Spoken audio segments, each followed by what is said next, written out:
welcome to India in 2.0. I'm Nadia Rai. Today, I'm coming to you from the corporate headquarters of Parle Agro.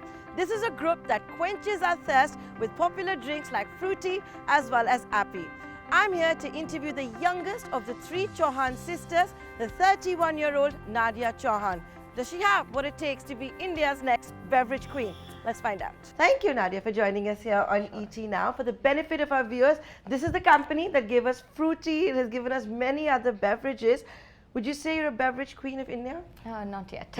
Not yet? So what is your aspiration? Our aspiration is really to build Parle Agro to the #1 spot. Our business has a very large history, and my grandfather, who is known as the father of soft drinks in India, truly built the entire soft drinks industry as we see it today, whether it's the carbonated soft drinks or also the fruit-based beverages. It was a time when we really dominated the entire Indian market, and maybe I'd consider myself beverage queen once we get back up there to the #1 spot. Well, for the benefit of our viewers, this is the family that had made Thumbs Up, Gold Spot, and then sold it off. I think it was in the 90s, if I'm not mistaken. That's right, yes. So if you have aspirations to be the beverage queen, you would have to take on what? The Coca-Colas and the Pepsis of the world? Is that what you dream of doing? Today in the beverage industry, they are our primary competitors already within the categories that we operate.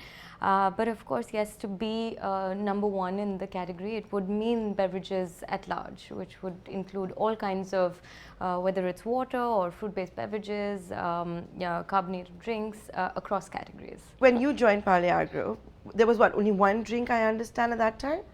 We had a few brands. We've had FROOTI since 1985, and then of course we had Appy, which was launched in fact just a year after FROOTI in '86. Over the years we had launched many very interesting brands that were first of its kind. That's a very core value to Parle Agro, to introduce products that are first of its kind in the Indian market. Whether it was one of my favorite, Jolly Jelly, or even Enjoy, these were products that we launched along the way, but they were also products that were very early for its time. They were concepts that were extremely very ahead of their time, and you know, they were completely unique concepts. Today, of course, we've come a long way.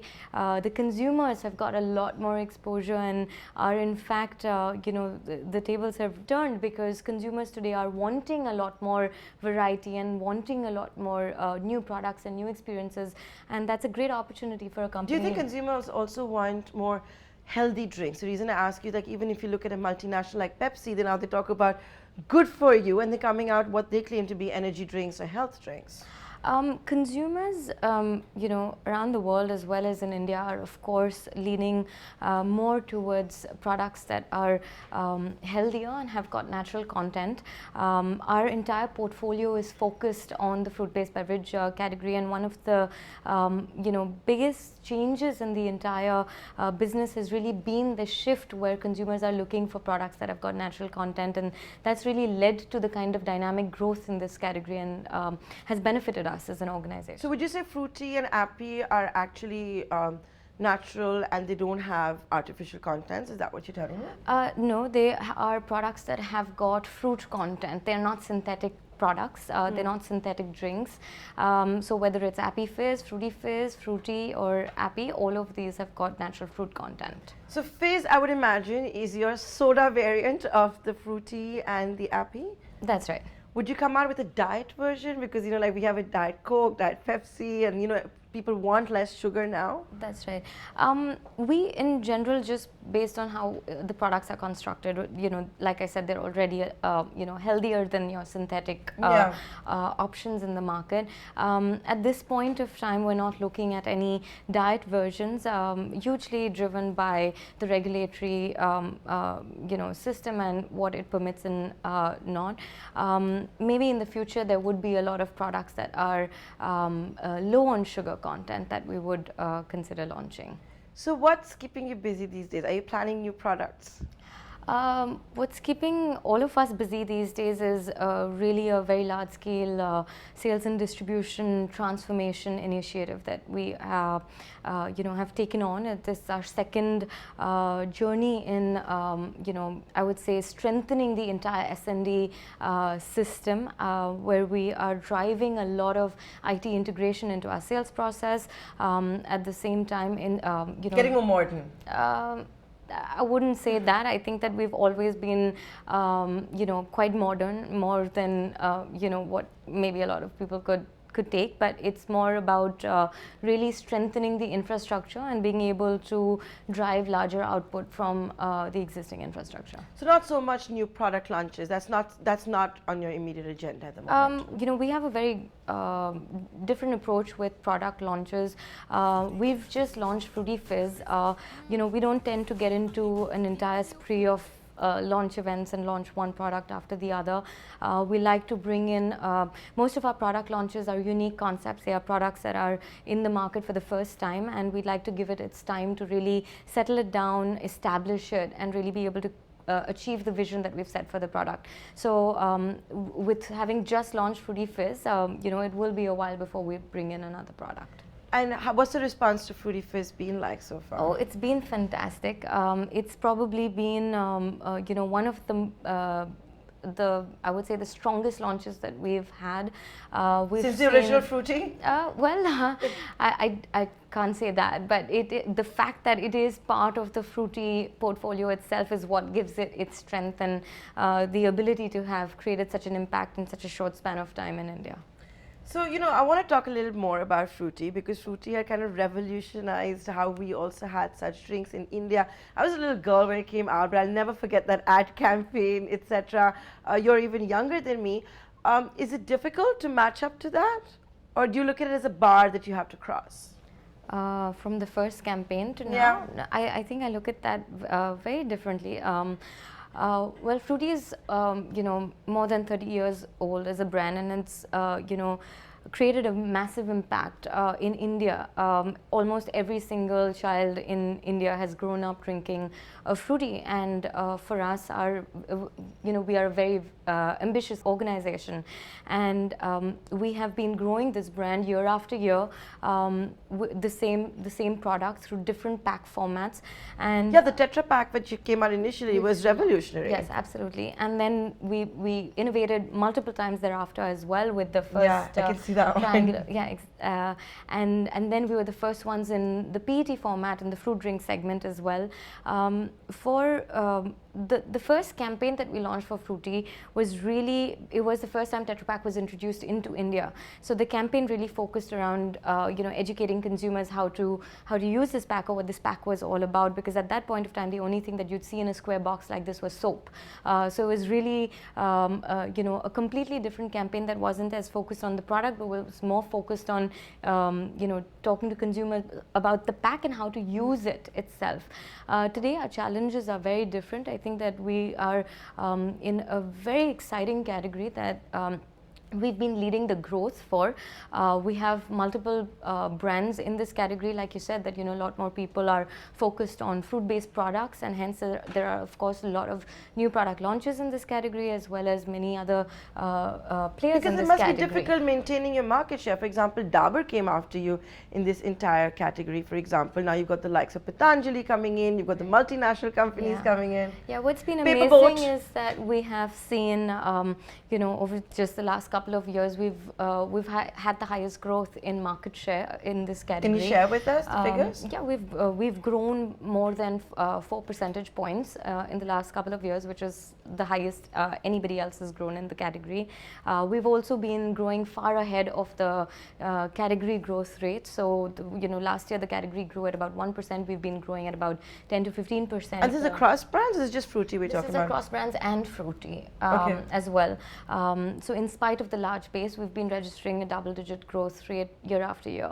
So our focus is really on being able to contemporize the brand, which is what we did when we relaunched it 2 years ago. The marketing campaign supported that as well with a very unique approach towards the advertising that has led to having FROOTI achieve the highest top-of-mind brand recall, and that's a very important factor in a category like ours, which is hugely impulse-driven. While we saw the FROOTI launch in the 80s, I already told our viewers that yours is a family that had also introduced India to Thumbs Up as well as Gold Spot before selling it. So whenever you spoke to your father or your grandfather, were there any regrets about exiting that business, about selling it to Coca-Cola? I never had the opportunity to meet my grandfather, but of course, my father and I have had this conversation, and all of us have had this conversation many times. I think it was the need of the hour for the business, considering a whole host of factors. We're still very proud that one of our brands continues to be the largest selling cola in the country, we're very proud that this is a brand that was created by our grandfather. Do you still get royalty from it, or it was a done deal? Done deal. If I come to your Bailey's brand, which is the water brand, we all know about Bisleri, but now you have Aquafina, you have Kinley's, you have a whole host of new companies that have come into packaged water. How do you deal with that? There are more than 6,000 to 8,000 brands. I'm sure you wouldn't even know most of those that are registered as packaged drinking water in the country. Of the lot, there are only about, I would say, 3 brands that are national brands in India, of which Bailey is also one of them. I think the water market is a very large market, and the future of the category is also very bright. It's a category that's growing rapidly, and it is something that will continue to grow this rapidly. There was a time when water was a little bit of a luxury in the packaged format, but today it's become almost every single consumer you see carrying a bottle of water, whether it's in their car or in their purse, a small bottle. It's something that's become a very, very big part of every consumer's life. So it's a category that's growing very rapidly, and I'm sure with more players, it only expands the category. We have a very different approach with Bailey. So we've got a network of more than 50 plants across the country that manufactures and sells Bailey, and we're very optimistic about the opportunity ahead.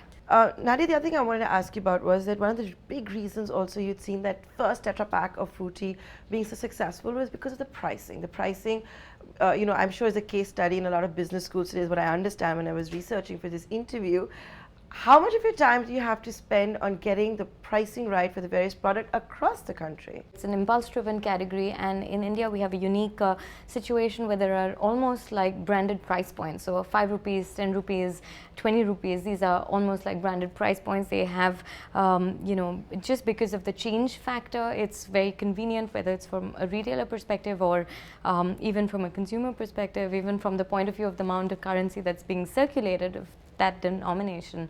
So I think that it's always been important for us pricing is a very large part of So the did success demonetization of any impact brand. you?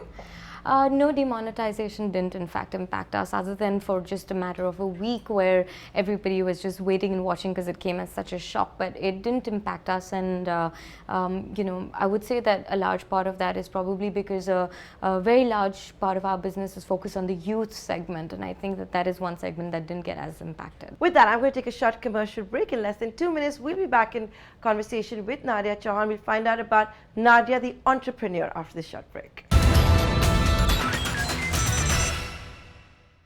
Welcome back. You're watching India Inc. 2.0. I'm Nadia Rai, and today we're in conversation with a 31-year-old Nadia Chauhan.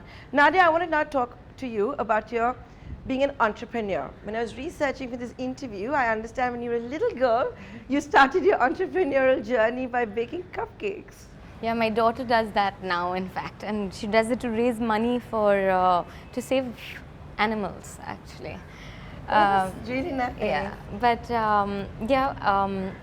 I was always a restless child, and I think both my sisters were studying abroad, and we lived in a bungalow, so there wasn't like other friends so easily accessible to play with. You always had to plan, and so just being restless, I used to always look for new things to do, and someone taught me how to bake brownies, and then anything that I learned new, I'd like to make a business out of it. Okay. So whether it was brownies or whether it was tie and dye, my sister's friend taught me how to do tie and dye clothes, and tie and dye was really big in the 90s. Yes, it was, and so then I started going door to door and selling you the went tie and dye t-shirts that I would make on our balcony at that point of time at our family house in Ville Parle. But so coming from a business family, your father must have been immensely proud. Like he must have known at this young age that she's going to be an entrepreneur. He encouraged it a lot. He used to spend a lot of time with me. We would have these little reviews and we'd chat about what I've done and about how much I've about brownies and tie and dye and the new customers that I'd be able to activate and things like that. But I think that a lot of these little experiences, they give you a lot in different ways, and I think that it just gets you into thinking in a certain way, or your mind starts working in a certain way, and I think having my dad support all of these ventures has immensely helped me. And also must have helped you to get used to the fact that your dad was going to be your boss. It's not always easy to have your dad as a boss. I think it was really easy, and I don't think I would have asked for any other boss. I think that he's been amazing. I think that I got 10 years just really shadowing him, working with him, and that's something that I value immensely. He and I have always been almost like partners at work, whether it's when we go into meetings together or whether when we've traveled for business together. It's been a very, very strong partnership, more than a boss-like relationship. And you also work with your older sister, Shona. That's right. So how is that? We have, it's very good, and I think again based on our dad's vision and approach, he gave us very, very clear responsibilities to both of us. He recognizes each one's strengths and realizes where we can contribute the most from the business point of view, and so we've been given responsibilities that we're passionate about and that we're good at. I can't imagine ever doing the kind of stuff that so what does she do, does. For example? She handles the operations, so she looks after the factories and HR and other operations in the business, and so I think that just having that well defined makes working together so powerful, because together we're a powerful duo. I read one old interview of your father's where he had said that family succession is very, very important, and perhaps that's why we had also seen that division of the Parle Group into 3. So talking about Parle Agro now going forward, family succession is already in place going forward as far as you and Shona and your third sister go? Yeah, I think we're very clear about how we'd like to see this go forward, whether it's the way we're taking the business forward today with our roles and responsibilities quite clearly defined, and we're very close. You're a good unit. And yeah, we are, and I think all our kids are already spending a lot of time in office, and my daughter already talks to me about when she's going to get her own cabin and when she can start. So she's like you, she's a mini you? She is a mini me. I can't wait actually for her to get it. That really is amazing. Your website, it speaks about your ambitions for making this into a 5,000 crore rupee group. Are you on target for that? By when is it going to happen, and how are you going to achieve that? Our vision is to be at 5,000 crores by end of 2018. This is a journey that started some time ago, and a lot of our transformation initiatives in the sales and distribution system, as well as a lot of our marketing and brand initiatives, has really been focused on achieving this goal. So we are well on track, and hopefully by end of next year we should... it's going to be by end of next year? That's right. 5,000 crore rupee group. All the best for that. Thank you. No IPO plans? No. No plans to get an equity investor on board, etc. No. So the focus of what you're telling me is to basically really focus on sales and distribution, no product launches, but just to iron out all of this, which is the most important stuff, Absolutely. I guess, in any FMCG category. And while you spoke about growing by 4 percentage points, which is unlike and outperforming other FMCG companies, what is your market share? And the reason I'm asking you this is because this is so disorganized. In the mango drink category, our market share for FROOTI is at about 24% today. So you're way above a Maza, a Slice. No, above Slice, Maza holds the highest market share. So is that also part of your vision that you want to overtake? Well, it's part of our vision of being #1. We have to overtake whoever else is. And it's all going to be about beverages. There's no plans to enter any edible stuff, confectioneries, nothing. No. And my final question to you now is, for all the young entrepreneurs watching you at the moment, what would your advice be? My advice would really be, whatever you do, do it passionately and get your hands dirty and really fight for your vision fearlessly. Because you could have literally done anything that you wanted to. Like we've already established, you had an entrepreneurship spirit and blood in you at a young age when you were selling those brownies. It's not easy. You have to be willing to fall down, to rise again. So you always knew that you were going to join the family business? Very much. So what would you tell young entrepreneurs as well? Join your family? I think you have to be focused in general. I wouldn't say that my advice would be join your family business. It would depend on everybody's own strengths and what really they see for themselves. But you have to be focused. You have to spend enough time understanding yourself, what you want to do, and then go after it fearlessly. I can't let you go without asking you about that one elephant in the room, which you have to ask every FMCG company. It's the sudden rise, if I might call it, of Patanjali that has totally disrupted the market. Has that been the case for you guys as well?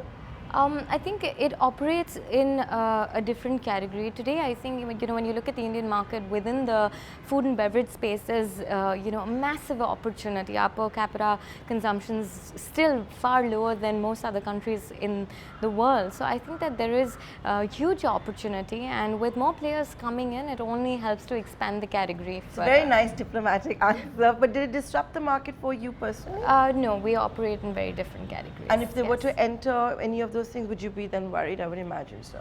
I wouldn't put it like that. I think that competition is good.